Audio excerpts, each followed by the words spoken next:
All right, so that looks like a perfect circle to me. Now we have some values, and we calculated this measured value, which we said was ideal before. Now let's try to think about the percent error between our measured value and the exact value that we got from the physics equations. It's always good practice in science in general to report an error on your measurements when you make one. There are many different procedures to do this, but the simplest way, and the way we're going to do it here, is just look at a percentage difference. So I'm going to erase down here so you can read along if you like.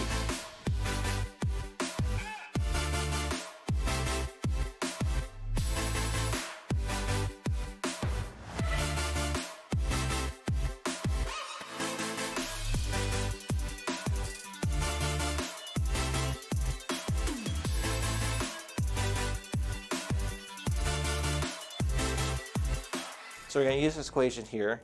We're going to treat the measured value as the one we figured out by eye when we were just playing around in the beginning as 45.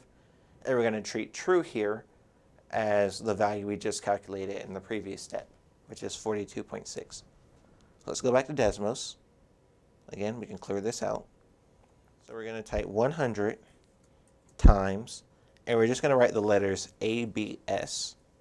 And that stands for absolute value. That's a common mathematical shortcut. We're going to write our own parentheses, so we're going to open the parentheses, and we're going to say, remember it was measured, so 45, minus the theory, or the true value, which is 42.6. Okay, we're going to put another parentheses to close it, and we're going to divide that by the true value. And that error comes out to 5.6. So we were 5.6% off between the value we measure and what the actual value is.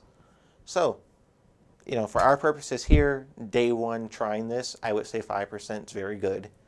For the purposes of rescuing an astronaut, it would be better to do a lot better than that. And John Glenn certainly asked Katherine Johnson because she can do better than 5%. So thank you. I hope you learned a lot today. And if you have any questions, please reach out to us.